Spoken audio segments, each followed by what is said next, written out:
Okay, so we are talking Duet Night Abyss today. This is a game that I had been following for quite a while, initially because it had been marketed as anime Warframe, and as somebody who has a small handful of hours played in Warframe, I feel somewhat qualified to assess just how accurate this description is. In a nutshell, it's not really, right? On a very surface level, they seem quite similar. You have, characters you can farm, weapons you can forge, instantiated maps for farming materials, even the mission types are broadly similar. The modding system consists of demon wedges and take-up tolerance, which can be mitigated by changing the track of each slot, and the method of obtaining characters and weapons is vaguely similar to prime farming, if, a bit more streamlined. You can use these clues, which drop pretty much anywhere, to purchase secret letters, which are basically the equivalent to Warframe's relics. You go into a mission, you crack them, you get your parts, right? So in terms of systems, I won't say they're one-to-one, but they are pretty damn close. Now, as far as differences go, it takes a bit of playing to really see them, but once you get into it, you really see them. Duet Night Abyss doesn't incentivize multiplayer nearly as much. You lose your supports when you go into a multiplayer game. These are basically your specters within Warframe. Mission restarts take longer, and outside of excavation and exploration, having more characters in your game, or having more players in your game, doesn't really make your runs any faster, right? Most of the time, it's just more efficient to run the thing solo. Now, it is an open world game, which Warframe isn't for the most part, but the open world here kind of fulfills the same space that they do in Warframe. No one really cares about Plains of Eidolon or the Orb Ballas or Deimos or Deviri outside of farming the stuff and getting out. It's there, but you only really bother with it when you absolutely have to, or, when you want to fish. Granted, that's basically the state of any open world gacha game in the year of our Lord 2025, but I think it still does bear mentioning. So yeah, in terms of superficial aspects and action, you will find several similarities between the two games. However, digging deeper into the actual direction and focus, we begin to see a very significant divergence in design philosophy. And it is also where we see Duet Night Abyss's gacha roots really manifest. Because, even if they took away the character gacha, it is still technically a gacha game, right? Now, in terms of design ethos, the two are markedly dissimilar. Duet Night Abyss follows the very prevalent gacha design philosophy of a character-centric style of progression. Everything serves to augment the character. And I guess it kind of makes sense, right? In a system where your ability to obtain new characters and equipment is heavily restricted, the natural inclination then is to focus on the piece of your build that A, is most visually dominating for the majority of the time, right? People want to see their shit, and B, offers the most diversity in terms of play patterns, i.e. the characters, right? And that kind of dictates where priorities gravitate, because that's where the money is. The character is the focus, everything else is auxiliary and supportive. For example, if you're playing Genshin, you're not pulling on a weapon because you think that smashing left mouse enough is going to result in you doing appreciable amounts of damage, but because the weapon plays well into the character's strengths. Right, you're not pulling on the weapon for its usability as a weapon, you are pulling on it based on what it can offer your centerpiece, your character. They are basically utility stat sticks. Warframe, on the other hand, is much more modular in nature. The system is a lot more decentralized. Your frame doesn't necessarily need to be the centerpiece of your build, it's just another aspect of your arsenal. And the possible baseline for each part of your kit, whether it be your frame, your primary, your secondary, or your melee, is at least, serviceable if not outright excellent. Weapon play is not dictated by which frame allows for it, though that certainly does help, but by that weapon's own merits. Each piece of your loadout is individually usable. And by far the most significant and direct consequence of this difference is just the sheer diversity and flexibility of what you're able to do within the game, right? Duet Night Abyss is barely a month in, and we're already seeing sort of the same rotation of weapons percolate towards the top in terms of builds, and they tend to be the ones that boost character skills. And it makes sense, right? Skills are your bread and butter when it comes to combat, so anything that amplifies that is going to be disproportionately favored, while everything else just sort of falls to the wayside outside of some very, specific edge cases. And this doesn't just stop at the gear either. Characters that are focused more towards support are invariably relegated to the same level of significance as your weapons. Like, sure, you can solo Daphne. Daphne can do damage. Rebecca can do damage. Truffle and Filbert can do damage, but they are supporters first and foremost. If you attempt to go the DPS route and play them as your main character, you are going to be fighting a very steep uphill battle, especially as you get closer and closer to endgame, to the point where you just can't really feasibly run them. And I think this is exacerbated by the fact that Duet Night Abyss is a game where you only get to control one character at a time, right? Meaning that trying to actively play a support comes at a huge opportunity cost in damage output, making some content just straight up impossible if you're trying to run it with a certain character. Whereas if you think about Genshin or Wuwa or whatever other team-focused game, you still get to play your supports, right? They'll still pop out on rotation, you do their thing and swap them out. Sure, their field time may be pretty minimal, but at least you still get to play your character, which isn't really the case for DNA. So what happens then is that more often than not, you set those characters as your supports and forget them. They are essentially just another specialized stat stick that does stuff to assist your main character. And the fact that weapons in this game are mainly just unit amplifiers means that you can't even really rely on their damage to mitigate a character's shortcomings and main a support that way. In contrast, take for example Warframe's Trinity. She is a support frame and a particularly outdated one at that. Her passive is trash and her skills are not worth the energy it takes to cast them. That being said, you can still easily take her through endgame content because weapons can function as a standalone system, which kind of ameliorates her subpar kit, right? Shove a Latum on that lady and pop some heads and you'll be good for 99.999% of content.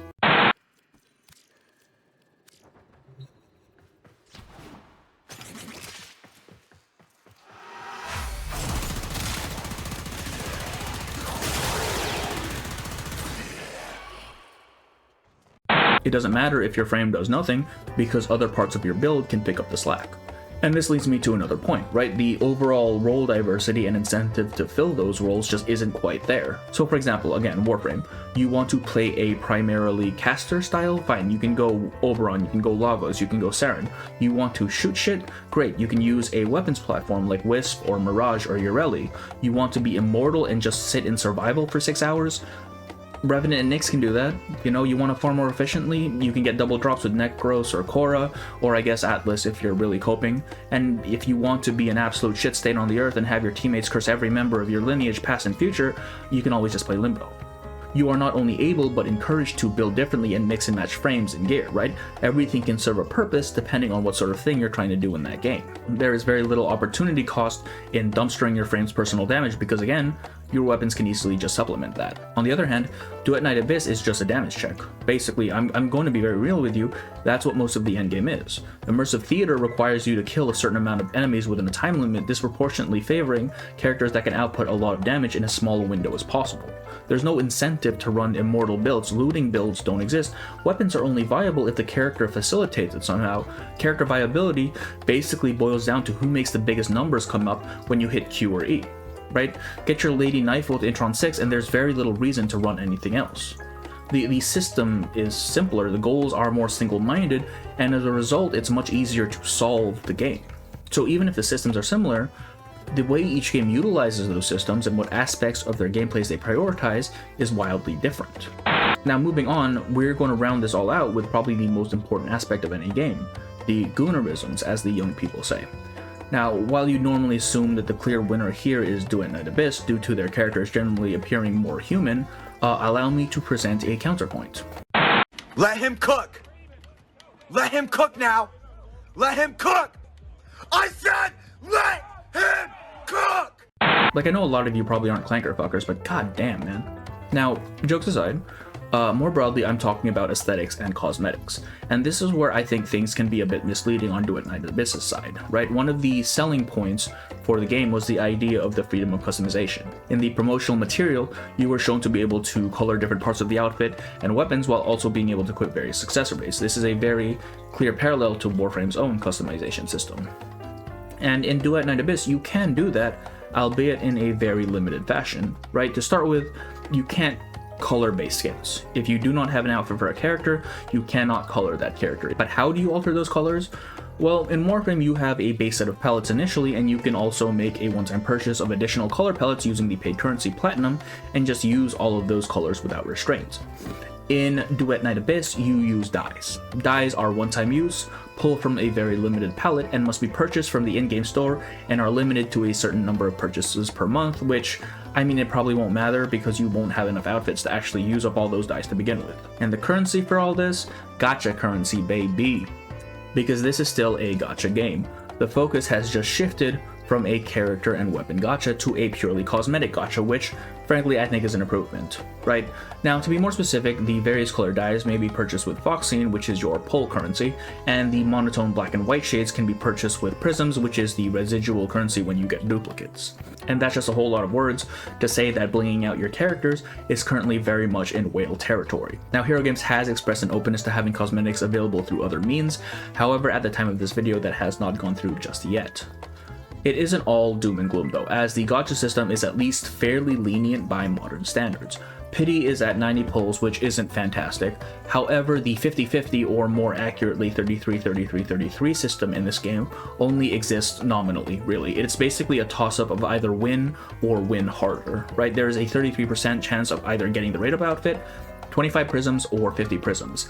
And if you check out the shop, the outfit itself can be exchanged for 25 prisms. Additionally, duplicate pulls of an outfit grant 25 prisms, so basically as long as you manage to hit a gold pull, you can't really lose.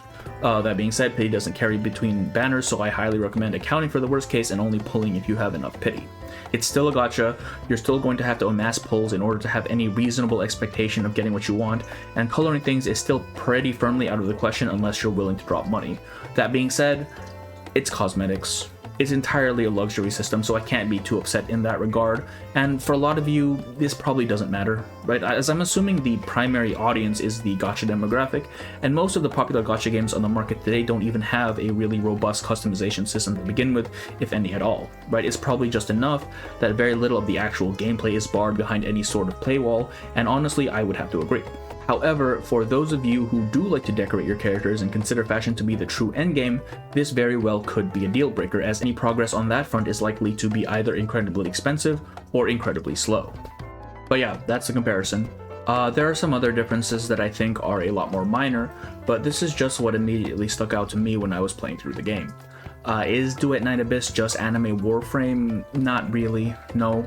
The DNA is the same, but the expression is vastly different. It's like that distant cousin you have on the other side of the country because great-grandpappy had a secret family that no one knew about, right? You might share his weak jawline and general disdain for certain groups of people, but he's busting it down sexual style on Wall Street while you're stuck in the middle of nowhere putting the fries in the bag. They're not even remotely the same game in terms of, gameplay and progression and design philosophy. It's not even really that close. But is that necessarily a bad thing? Well, honestly, I find it a little bit restrictive, but I don't necessarily hate it. It is a different sort of game, and it definitely leans into the more gacha-esque style of design quite heavily, but it's still plenty entertaining, and more importantly, I don't think it should strive to be Warframe, because at the end of the day, once the novelty wears off, it'd need to be something more robust, something more individual to truly retain players. I don't think being a less refined Warframe but anime would be enough to carry it long term. So the fact that it is deviating from the base design, albeit, into gacha territory, is something at the very least.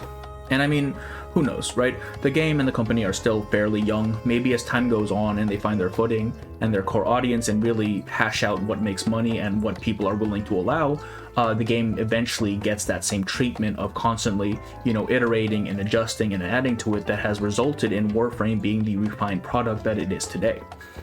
I don't know. I mean, the devs at least seem to have a genuine love for the game, and there clearly is some, degree of confidence in its long-term success. I mean, the gacha shift alone was an incredibly bold move to make, and I think if they were just in it for a quick buck, it would have been much safer to just stick with the tried and true gacha model, right? So I do have hopes. But that's gonna be it.